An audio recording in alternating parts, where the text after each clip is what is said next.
Olá, jovens! Profa Deise Lima na área para mais. Olha o sol passando, uma aula de física com você. E a nossa aula é de revisão da unidade 2. Então se liga lá, pessoal.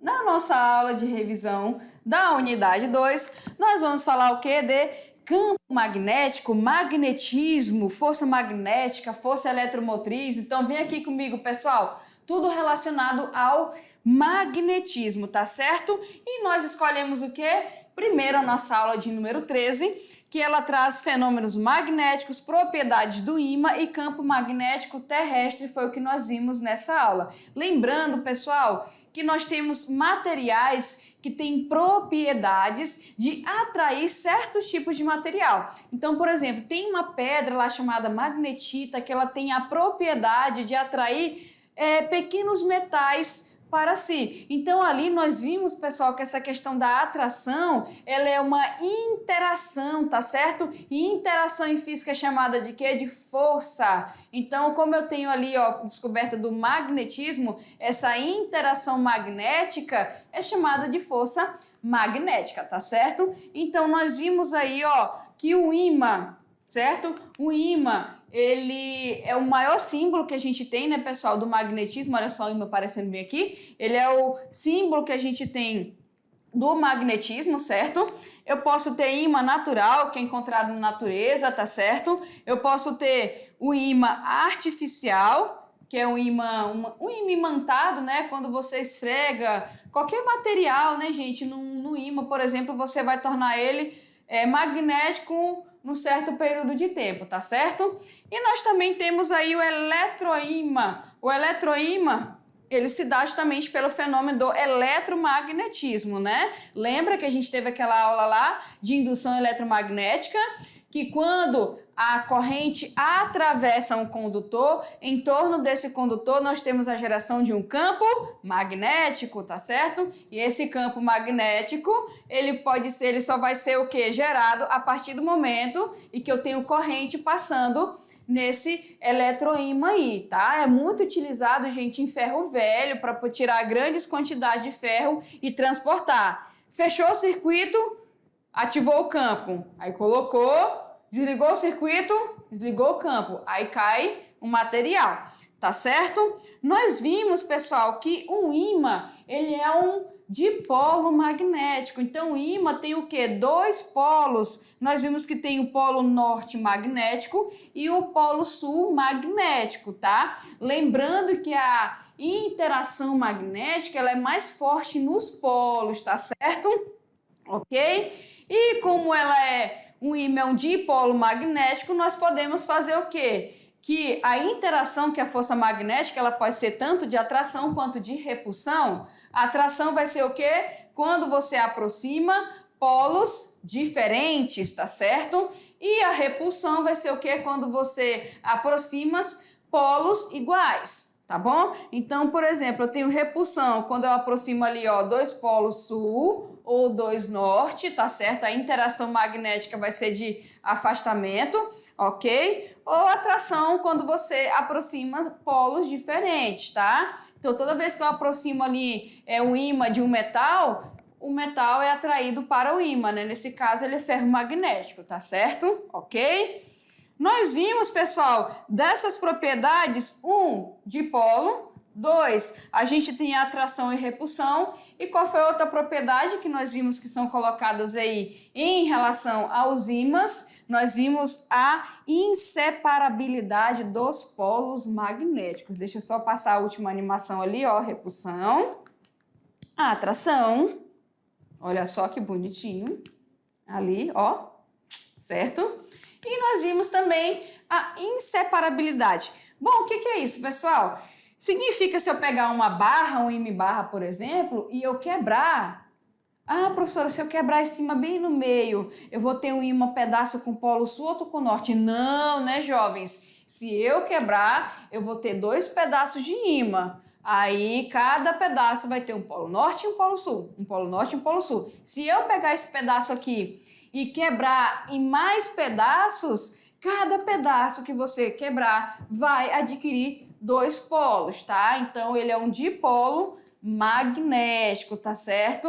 A nível experimental, pessoal, toda vez que você quebrar um ímã, ele sempre vai surgir novos pedaços, cada pedaço com dois polos, o norte e o sul magnético. Entendido isso, jovens? Ok? Bom, se eu quiser visualizar, para a gente poder entender essa questão aí das linhas de campo magnético, nós vimos o quê? Que essas linhas de campo aí, por convenção, considera-se que no campo exterior a um ímã, as linhas de campo saem do polo norte e entram no polo sul. Saem do norte e entram no sul, tá, pessoal? Entendido isso? Cuidado, tá? Sai no norte e entra no sul. Então, você sabendo isso, dá para fazer muitas questões, tá certo? Que falam de... esse polo aqui é norte ou sul? Se eu tenho atração ou repulsão? Aí fica ligado isso daqui, tá? Linhazinhas de campo, ok? Norte, sul, fechado? Nós vimos também, pessoal, na nossa revisão aqui, a aula de número 14. Bom, o que a gente estudou na aula de número 14? Campo magnético, certo? Então, nós vimos o conceito de campo magnético, nós vimos o campo magnético produzido por corrente elétrica, tá certo? O campo magnético que depende da forma do condutor e também o campo magnético devido a um condutor retilíneo. O que eu falei para vocês? Eu falei que certos, por exemplo, têm propriedades, né? E essas propriedades, elas podem ser de atração ou repulsão. Então, essa interação de atração ou repulsão chama-se força magnética, que também nós vimos na nossa unidade 2. Não foi isso? Pessoal, mas a interação entre os corpos é justamente causada por causa de campo, tá certo? Então, quando eu tenho aqui em torno de um material, o quê? Um campo magnético, tá certo? Esse campo magnético pode interagir com outro campo magnético, é chamada de força. Jovens, belezinha? Bom, vendo isso, quais são a questão dos casos, né, gente? Quando a gente fala de campo, tá certo? Aqui nós vamos ter o que, pessoal? Olha só, lançamento paralelo. Professora, o que é isso? Imagine que eu tenho uma carga que é lançada no campo magnético, que é essa propriedade, né, em torno do espaço aí de um material com propriedade magnética, tá certo? No mesmo sentido dele. Então, imagine que eu tenho umas linhas de campo assim, ó. Aí eu pego uma carga e também lanço ela assim. O que vai acontecer, pessoal, em relação à interação?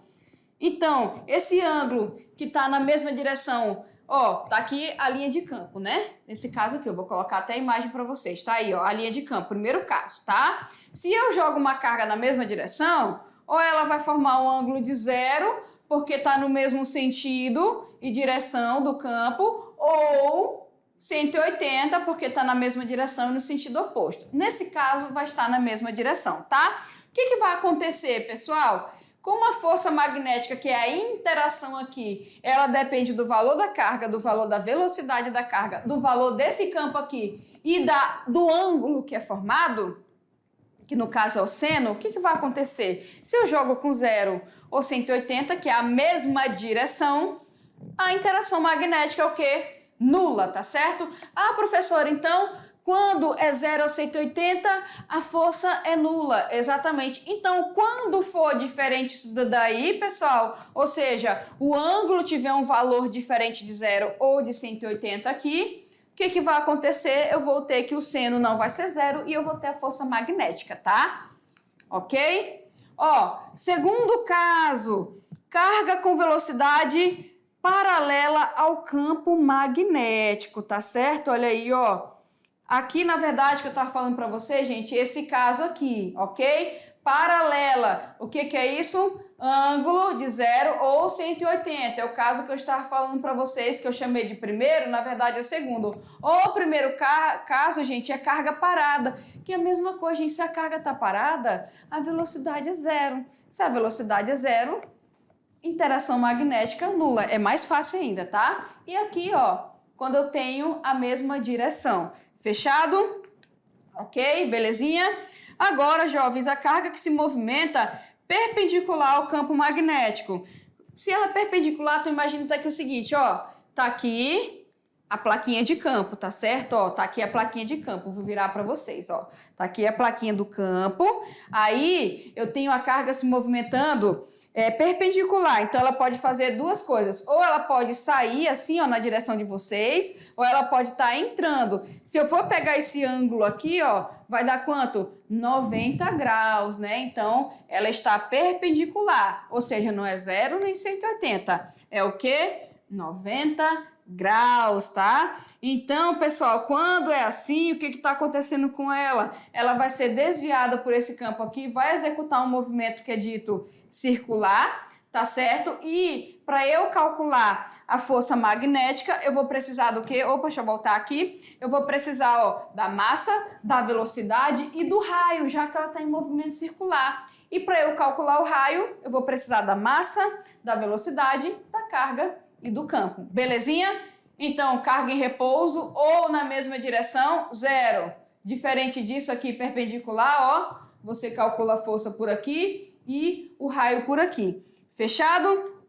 Lembrando, pessoal, que nesse caso, o nosso campo, ele depende da força magnética, tá? Lá era a força magnética. Aqui o nosso campo depende da força magnética que a gente calculou anteriormente, ok? Vai depender também da velocidade e também do valor da carga, tá? Então, com essa formulazinha aqui, você consegue calcular o campo, ok? Fechado?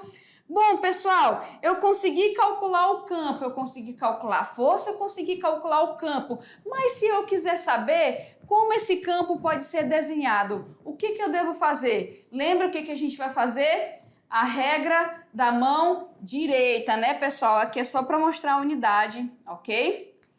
Aqui, jovens, olha só, lembrando, regrinha da mão direita, tá? Ó, aqui eu tenho um fiozinho bonitinho, ok? Se a corrente está percorrendo esse fio, eu venho com meus dedinhos, eu abraço aqui, ó, se a corrente está indo para cá, então eu tô, ó, o meu campo aqui, ó. Se tivesse sendo para baixo, o que ia acontecer, ó, certo? E lembrando que o campo, pessoal, na fórmula anterior era com força, né? Aqui é com corrente. Então, se eu quiser calcular o campo com a corrente, eu vou precisar do quê? Ó, constante aqui, ó, de permeabilidade magnética, tá certo? Eu vou precisar da corrente e eu vou precisar do raio. Então, depende da situação. Belezinha? Ok? Bom, a gente falou um pouquinho de força, mas tem uma aula que é dedicada à força, que é o quê? A aula 15, que fala de força magnética, né, pessoal? Então, eu tenho a força magnética sobre cargas elétricas, movimento de carga elétrica, força magnética sobre condutor retilíneo, tá certo? Lembrando que a força magnética é a interação com o campo magnético, tá certo, pessoal? E nós vimos que essa força, a gente até colocou lá a situação, né? Nós vimos que essa força, ela vai precisar ser calculada como campo, carga, velocidade e seno do ângulo, tá? Então, se eu tenho aqui, ó, se ela tá, pessoal, no primeiro caso, paralela, o que vai acontecer paralela? A gente já viu, né? Paralela é a mesma direção, é 0 ou 180 o ângulo. Com isso, a força magnética vai ser o quê? Nula, tá certo, pessoal? Entendido isso? Belezinha? E o campo aqui, só pra gente lembrar, ó. E o campo, nesse caso, é força magnética, dividido aí, ó, pela carga e pela velocidade. Fechado? Belezinha? Nós vimos quando é perpendicular. Perpendicular, jovens, é o quê? 90 graus. O campo tá aqui numa direção, a carga tá se movendo em outro. Eu tenho aqui, ó, 90 graus. E nós vimos que nesse caso a carga ela é desviada, tá? Ela vai sofrer um movimento circular, belezinha? E com isso, eu vou até coloca lá a imagem, vamos colocar a imagem, pessoal, no quadro, para vocês verem maior. Olha lá, ó, tá vendo, ó? O campo tá na direção, a velocidade tá em outra e a força tá em outra. Todo mundo perpendicular aí, tá certo? Nesse caso, a carga vai executar pelo outro desenho, a gente consegue ver melhor. Movimento circular, tá? A força magnética continua sendo, pessoal, o campo, a carga, a velocidade e o seno do ângulo, que nesse caso, tá? Lembrando ser de 90 a 1, né? Então, a gente vai ter aqui, ó, QVB, né? Carga, velocidade e campo, ok? Se eu quiser calcular o período, que é o tempo de uma volta completa, eu usaria o quê, pessoal? 2π massa, tá? Se eu quiser calcular o raio, deixa eu colocar o período aqui, pronto. Se eu quiser calcular o raio, eu preciso da velocidade, do campo, da carga e da massa, tá? Então, nesse caso aí, a massa importa, tá certo? E quando é oblíquo, gente, o que aqui, ó? A gente tem o caso oblíquo. Ó, professora, o oblíquo aqui, o que vai ser o oblíquo, gente? O oblíquo, ó, vou até deixar a regrinha da mão aqui, tá? No oblíquo, a carga se desloca formando um ângulo, que não é 0, que não é 180, que não é 90. Ou seja, o caso oblíquo é para qualquer ângulo que é diferente de 0, de 90, de 180, tá? Nesse caso, eu vou continuar com a mesma fórmula, tá, gente? Ó, vou colocar ela ali, ó. BQV seno de θ ou QVB seno de θ, tá certo? E aqui só pra gente colocar, ó, a direção ali oblíqua, né? Parece uma trajetória de hélice, né, gente? A diferença disso pro outro é que quando é perpendicular, é circular, tá? Perpendicular, circular. Quando é oblíqua, é uma trajetória de hélice, tá certo? Belezinha? E pra gente fechar aqui, como é que ficaria sobre um fio, gente? Um fio. Como é um fio é um fio, não é uma carga, né? Então, como é um fio, pessoal, olha só. No fio, eu preciso da força, eu preciso do campo e eu preciso da corrente. Então, a força magnética no fio é um carinha chamado Bill, tá certo? Então, no fio, gente, é Bill. Bill é o quê? Campo, corrente e ali o comprimento. Lá, eu precisava da carga. Quando eu trabalho com fio, eu preciso do comprimento do fio. Então, é por isso que é Bill, tá certo? Seno de θ. Aí continua valendo as mesmas regras. Quando é paralelo, tá? É 0,180, né, gente? Quando é perpendicular, 90. Quando é oblíquo, né, diferente disso, então vai depender do seno do ângulo, tá? Pessoal, para fechar, o que nós vimos lá na nossa aula de número 16? A gente viu o seguinte, olha, corrente elétrica, campo elétrico variável, induz aparecimento de corrente. Esse aparecimento de corrente gera um campo elétrico também, né? Então, eu tenho um campo elétrico externo, que induz a passagem de corrente. Essa corrente no condutor gera campo magnético, né, gente? E com isso, eu tenho a corrente induzida. Como a gente tem uma corrente induzida, aparece nesse material algo chamado de força eletromotriz, tá certo? Que nós vimos aqui, tá? E a carga aqui, só pra gente exemplificar, tá, gente? Eu tenho uma carga de prova, que é uma carga qualquer, ela se desloca com velocidade em um campo magnético e fica sujeita a uma força magnética, certo? Se eu tenho uma barra metálica, que é o nosso condutor aqui, que se desloca através aí desse campo magnético, pessoal, certo? Vai provocar, como eu falei para vocês, o aparecimento de uma força eletromotriz, tá, pessoal? Justamente por causa da corrente que é induzida, belezinha? Ok? Olha só, vou até colocar aqui, ó. E aqui no nosso galvanômetro, a gente consegue observar o valor dessa corrente induzida, belezinha? E podemos calcular, pessoal, essa força induzida. Como é que eu calculo, professora? A força induzida, representada por essa letrinha, que é o epsilon, nós vimos em aulas que ela precisa só da velocidade do nosso condutor, da distância e também do valor do campo magnético. Pronto! Aí você consegue aí, pessoal, calcular a força eletromotriz, que nós vimos que ela aparece por causa da corrente induzida, por causa de um campo variável que induz campo e assim vai, né, pessoal? Então aqui, ó, fiquem bem nessa formulazinha aqui, ó. Força eletromotriz, velocidade, distância e valor de campo. Leve essa formulazinha lá para avaliação parcial de vocês. Belezinha? É isso aí, pessoal. Essa foi a nossa revisão. Espero que tenham ajudado e boa avaliação para vocês. Até mais!